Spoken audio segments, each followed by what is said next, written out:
They're not just going through the World Series, are they?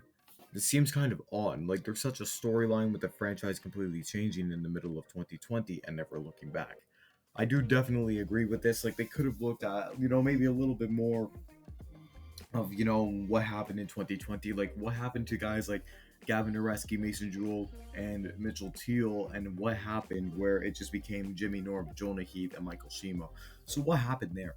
There's a lot of stuff around the D-backs that they could have included in the doc, but I mean, I don't mind it being the way that it is. Anyway, guys, welcome back to this video on the AJ Plays channel. My name is AJ, and we are back again with another MLW Discord Reacts video. We are back for the 2022 season.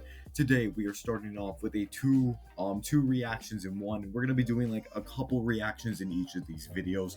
So first off, we are starting with how they reacted to 2 Days in September, the documentary that gives a little deep dive into the 2021 Downtown Diamondbacks World Series run, and then also we are going to be looking at the reaction of the 2022 MLW draft. Let me say that gets wild. So let's get going. I love this. I know, right? I like predominance, return to prominence, and new kids more. Not even a single Wildcats player talking. No Kyle, Pearson, Sailor, Wilson, no part of 2022 at all. 2020 at all. Oh my goodness, not 2022. But I do definitely agree because, as much as they did get like only Tommy in there, because like he was definitely, he was the umpire and he made a lot of controversial calls that you can say, maybe swung the series.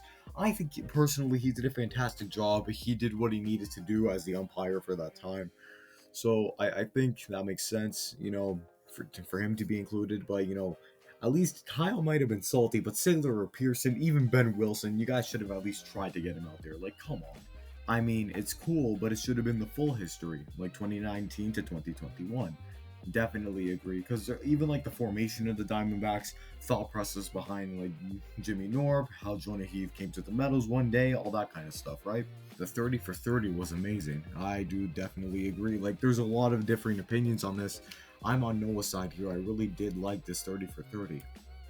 James B. Norb goes by Jimmy. Yeah, like that's just. I watched it again yesterday. That was a funny quote. Like, I love that. Overall, I think the documentary was pretty solid. Give a lot of props to Kyle for actually hiring a Hollywood level narrator. Makes sense. This was all about the Diamondbacks World Series run. I'm excited for the upcoming season. Definitely, as much as Kyle was like, we love Kyle's narration, and he's a great person. Like we love his what he produces and stuff. Getting a high like Hollywood caliber narrator just like helps give that extra level of profession, I guess, maturity to MLW. It just makes them look even better as a brand. So I do like what Kyle did there. Really good stuff. Truly a solid documentary. Took a different approach from previous years. This was definitely the World Series run that should have taken that different approach. Yeah, this was the World Series that should have done it, because you're looking at like how anticipated this was, the star talent in there, the controversial plays that were involved there. So much stuff was in that World Series, and it went to 5 games too. Like, it was so good. This should have been the World Series to do it. We just won that. Imagine being one of those downtown Diamondbacks who's just like, damn, we really just won that after all of that. All that we just put in there. We finally did just win that. Like, that must be a fantastic feeling.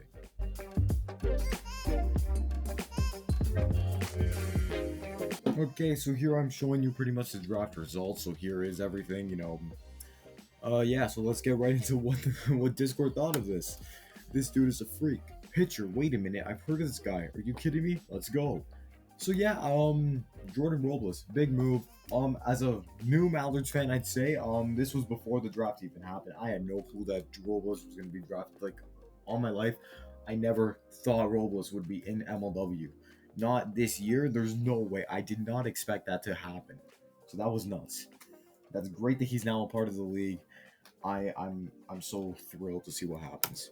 He's one of the best in the country in whiffs. This is a Tommy W. I'm ready. Let's go. Hopefully he can actually make it to games. He lives in New York.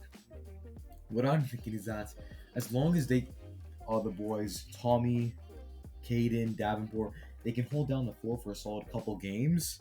like when he's not there, and they can fly him out to like every critical series they might have. Hopefully, then that's great. Because if he can't, then well, okay, that sucks. But there's a way. They can figure it out, so you never know. Oh boy, another Crash teammate at number 2. If he turns up, he's the best pick. Warden needs to actually do some scouting, man. Like, we can't be just drafting damn Crash teammates the whole time. Because, like, just for the sake of, who knows how good he can actually be? Like, it's not the smartest move, is it? New logo. It looks like a T-ball logo. Oh my god.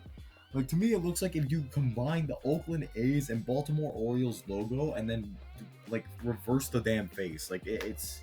That's all it looks like to me. Sawyer Bean. A pitcher, a good move. Honestly, another, project. I wouldn't say a project because he's got raw talent. Like, we've seen that. I think it's a good move for the Cobras to make some good added depth to a team that can use, maybe an extra pitcher if needed. You're way ahead. Landon, it's your Gates, not your mom Gates. It's your Gates, not your mom Gates. Eagles. I'm interested to see how the Eagles fix their roster. They have so many goddamn players. They have a lot. I will say they have a lot of damn players. I'm not saying that Dan needs to show them the way out, but for once, like, this is it, man. This is the end of Neil Smith and Clayton Price, especially Clayton Price. Like, there's no coming back for him, is there? I don't think there is. Chat's blowing up. I'm late. Bro, I had everything set up, my computer to help me, like, to be on Discord and, like, chill with the boys. I couldn't even do that. Like, I had everything in front of me, like, even though on the TV in front of me, I had the damn draft, like, ready to go. Couldn't watch it, though, because my dad needed me in the basement for something, so I was late. But anyways, Reese Harris from National Wiffle Association. Honestly, a good move. I've heard good stuff about him. I personally like Reese going to the Gators, some much needed depth. Trade? Why? He never showed up. Tom, you lost all credibility. You gotta be kidding me. If Ben shows up, it's not exactly a bad trade. If he shows up, that's the big question. Will he show up for a series? Hopefully he will. He's gotta show up. Maybe last year he had some things going on, so who knows?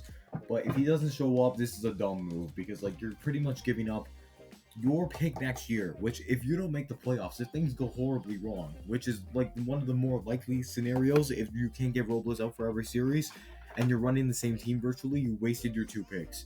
That would be horrible if you manage to do that. And if Ben Wilson can't show up, then you realize how screwed the team is. You just traded away the top 2 pick to the team that right now is the best in MLW. You traded your top 2 pick next year for probably the bottom 2 pick next year. That's not smart. Ty Smith to the Wildcats. He might just be depth. Ty Smith is going to be a star. Kyle always picks well. Well, yeah, I mean, look at last year. Number 7 pick, Jackson Pearson goes to the Wildcats, and he was an all-star, right?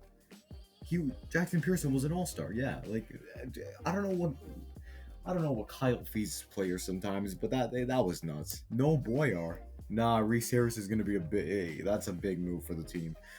D-backs popping off this year, to be honest. They picked up Ryan Kelly number 2, as in Casey Bennett, and another arm, Trey Flood. Bro, the Diamondbacks must be taking Boyar in free agency.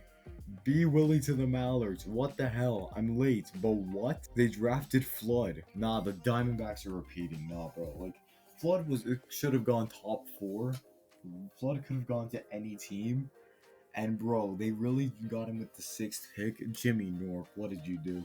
Not Boyar. No. MLW are trying to become the number 1 league in the country. Robles is the best around. Interesting to see how this develops.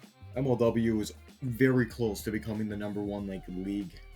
On it, that's my opinion. They're very damn close.